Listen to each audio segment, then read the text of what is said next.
Commanders fans, what's up, man? This just isn't another misery Monday. We got exposed on Sunday, man. We 4 games in, we sitting at 2-2. And the truth is, nobody knows what to make of this team right now. Like, who are we? And today I'm breaking down what went wrong, what DQ said at the podium, and who's really to blame. The Washington Post said it best. Through 4 games, the team is difficult to evaluate. 1 week, they look promising. The next, they look lost as hell. And against Atlanta, against them dirty birds, we saw one of the worst versions of the squad, man. No JD, no offensive rhythm for real. You know, Kliff Kingsbury didn't know if he wanted to run the ball or pass the ball. I feel like he should have just ran the ball. Or he knew he wanted to pass. He just ain't care to run the ball as much as we wanted him to run the ball. And the defense, man. The DQ gotta, if this what his reputation is built off of, it's getting shredded right now, man. 2 out of 4 weeks, that's not good. That's not good at all. Gotta be better than that, DQ. Gotta be better than that, Joe Witt. You got to. So right after the game, the coach, after the game, and obviously today the coach had his press conference, right? And, he admitted the defense broke down on the basics, man. We talking tackling. We talking fundamental football, right? And he said it's a combination of things. He said, we want to clean them up as quickly as we can, but on some, it was so simple as a switch of a receiver of 2 or 3. Just think about that for a second, right? It's just a simple motion, and it's breaking our whole defense, right? It's a simple shift. Bijan might shift to the left, to the right. They might have a tight end go in motion. They have a wide receiver go in motion. It's breaking our whole defense, man. Simple stuff breaking our defense. And think about it. 4 weeks into the season, man. Just 4 weeks. We a month in. And we talking about simple switches and communication mistakes, things that should have been taken care of in training camp. That's not elite defense right now we looking at. That's some Pop Warner shit. Like, that's some real Pop Warner shit, man. We is having an issue, right? Quinn, DQ, he also said he kept harping on communication. I told you guys that's what he was going to go with because that's very important. Defense is all about communicating. Them 11 got to play on the string. Them zones, that web that the zone is, that joint got to be real connective, man. And he said, and I quote, "We will be working really hard to nail that. We have to, and we'll get better at that for sure." So we know he was going to say that. That's good coach speak. That's fine. He's taking accountability. We also need Joe Witt to take accountability. But more so than that, more so than the coaches, it's the players, man. Because the fans, we don't want promises, man. We want results. And the players are who the ones that give us the results.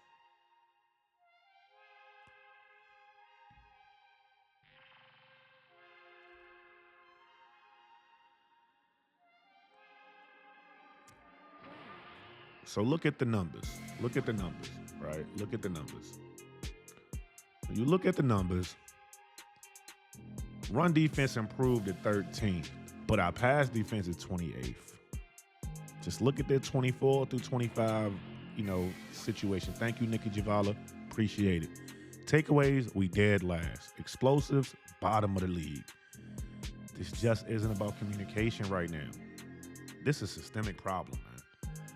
This is a systemic problem. And the only way to curb a systemic problem is to change your system to match the players that you have. Because no new players like that is coming through the door that's going to fix our defense like that. So you got to marry your system to the players' skill sets that you have. Stop putting them in situations where they're not supposed to be in. Right? My man Burgundy Bleeding B&G, he said, look, straight up, they had Quan Martin running all across the field, sideline to sideline.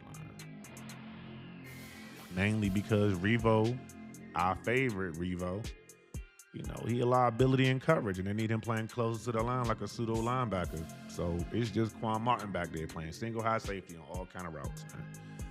And I could think of a few times where Quan is, coming down from the safety position, but he just late. But you got to scan the whole field. You don't know where he going. right? You're not psychic. So think about that for a second, man. When you check a look at these numbers, 2024 through 2025, what improvement have we really made on the defensive side of the ball through 4 games? Something to think about. Something to think about, man.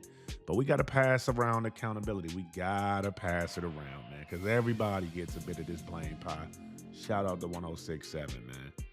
Everybody gets a bit of this blame pie. And really, we lean in heavily on the defense, and we will. We also going to talk about the offense as well. But DQ, this was your first major test as head coach this season, right? Think about that for a second. Just this season. Green Bay, we kind of understood what it was. They had Micah Parsons coming out of nowhere. It's different. This game against Atlanta, against your old work, yeah, it's supposed to be personal. You know what I'm saying? Y'all looked reactive out there. Y'all did not look proactive. Y'all didn't make any adjustments, right, at halftime or really during the game. Like, we need to make real-time adjustments. Things need to happen on the fly. They making changes. We need to change. You got to evolve. If you don't evolve, you die. That's just the way life goes. Kliff Kingsbury, I'm trying to tell you, the play calling without JD, it was predictable. It was predictable, man.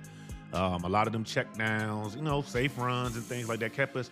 This goal was to keep us on time. Now, we kept getting ourselves in issues with penalties, the mental mistakes. 1st and 30, you're never overcoming that. Okay, you're never overcoming 1st and 30. And that's what we've been seeing ourselves into way too many times against Atlanta. And we was just putting ourselves behind the 8-ball. We could do nothing to get Atlanta's defense on his heels. It felt like when we were punching back, they was okay, we could take those few little and we still can give it right back to you on offense and hold the ball 9 more minutes longer than you in time of possession. You know what I'm saying? But we had more rushing yards than them, but we didn't lean on the rush like how it felt like they leaned on the rush on us. You see what I'm saying? The optics. It's all about the optics, right? And that's how you, based off your fandom, you know what it looked like yesterday and you know how it felt. You didn't feel the pop from the offense and the defense. You didn't feel the level of energy that you had sitting at the crib ready for the game to get going. All right? Energy, special teams, they give you the energy. Defense did not feed off special teams energy at all. And that's supposed to be a strength for the team, man. Right? That brotherhood, that connection. Instead, this is one of our worst defensive showings, man, in a long time, man. When I say long time, Green Bay was a bad showing. And then you got to go back to last year, the Eagles game, the Ravens game. You know what I'm saying? Like, real dynamic offenses. I mean, granted, this offense was dynamic, but damn, they didn't have no points the game before. They didn't make it to their opponent's 25-yard line the game before. And y'all let them get right against y'all. That's crazy. Michael Penix went from worst to first the previous week to this week. They singing his graces in Atlanta now. Shoot. Last week, they was trying to bench the boy. They was looking like, we got broken goods. We got broken goods. Not no more. They feeling like they just got right. We was their get right game. And I don't like it. Our leaders, when things got ugly, man, who stepped up yesterday? Who stepped up on Monday? I'll wait. Y'all tell me in the comment section who stepped up for real. And we talking about on the defensive side of the ball, right? Because that's where all the wily vets at. Who stepped up? Who pulled the guys together, right? Who was the rallying? Who we rallying around? And right now, I don't know, because our leader Bobby Wagner was getting cooked because they had him in certain situations, right? Our defensive line, they was not getting the pop you needed. They was aggressive, but they just wasn't getting the pop. We wasn't getting home with 4 people. Right, we couldn't even cover. I seen a stat somewhere say it was like 89% of the time we was in 10-man coverages. What the hell is a 10-man coverage? Like, what's going on? Talk to me. So if you frustrated like me, man, smash that like button. It helps push this video out to more Commanders fans who need a vent. Right, we all need an outlet. Let me be your outlet. You feel me? And really, what I want you to do is I want you to smash that subscribe button, especially if you're new here. And if you're not new here, hit that share button so another Commanders fan can check us out, because we break down the Commanders every day, damn near every day, regardless, win or loss. right? And not no draws, because Cowboys, I can't believe y'all did that yesterday, boy. Y'all dropped the ball. Y'all dropped the ball yesterday, my boy. That's on y'all. Appreciate it. Much appreciated. All right, moving on. Moving on. Right? So now, this is kind of what makes things a little bit more frustrating. Just a little bit more frustrating. Okay. Individually, man, some guys did their thing. Okay. Some guys did their thing individually. Um, Marcus Mariota had a 90-point full PFF grade. Laramie Tunsil, top tier left tackle type, 80.8. Jalen Lane, Debo Samuel, Bill, they all graded solid. So individuals were producing. Debo Samuel's earning that check. You've seen the touchdown pass, touchdown reception. Okay. Bill, he had about 7 rushes for about 50 yards some change, right? Not bad, especially he only ran in the second half. Marcus Mariota, you threw that interception in a double coverage. So I don't know how they gave you a 90.4, but it probably was the good throws you were making, because you did make some good throws yesterday. That throw to Debo was chef's kiss, my boy. Chef's kiss, my boy. And I appreciate, your level of quarterbacking, right? And for a backup, you probably the best backup quarterback in the league, and so I appreciate you, my boy. However, with all things being equal, the team, individuals were producing, okay? Individuals were producing. The team, we still look broken. And that falls on coaching, that falls on the scheme, and that falls on the players want to, man. They got to get that together, man. They got to get that together, okay? They got to, man, right? So look, you see Laramie Tunsil up here. I kept him up here because that man right now is a top three pass blocker in the league right now, okay? In the entire NFL. So the offensive line themselves, they coming together when you got a leader like Laramie Tunsil showing you the way. I like what I seen from our young boy Josh Connolly as well yesterday on a couple of those pass protection sets and some running sets. So things are coming along for the offensive line. But let's be real. Let's keep it all the way 100. We do no sugarcoating out here, man. None. Without JD, the Commanders, bro, we broken. We a broken team, bro. We need our leader. We need our MVP. We need our Lisan Al-Gaid. Because this loss shows how valuable he is, not just as a quarterback, but as the heartbeat of this team. They just look lethargic. When he out there, the playbook opens up. Kliff can get in his biggie bag. Defenses, they be on edge with JD. They not scared of Marcus Mariota, but they scared of Jayden Daniels.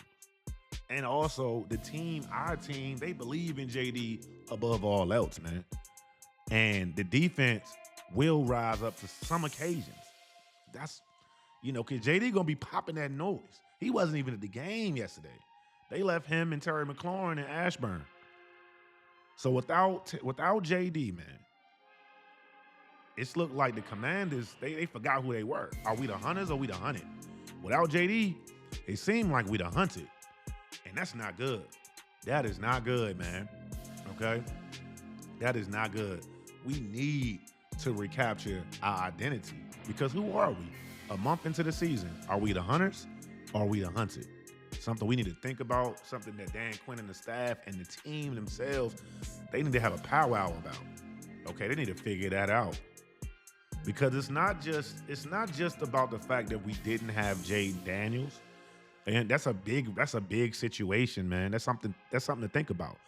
But our young players that Adam Peters has brought in, they've been making strides. They ain't all of them ain't world beaters like JD. Shoot. Mikey Sanders still had a pick yesterday, but he been struggling. Okay, Ben Sinnott finally getting some reps. He was blocking his ass off yesterday.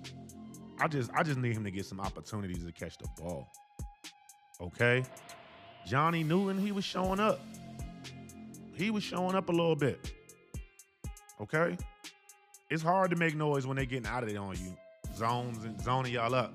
It's tough. I get it, Johnny. I get it. Luke scored his second touchdown of his career in second touchdown and in consecutive weeks. Come on, man. Luke showing up a little bit here. All right? Jordan McGee, we need Jordan McGee on the field when you got to deal with a Bijan, right? You need to start having that understudy working for you.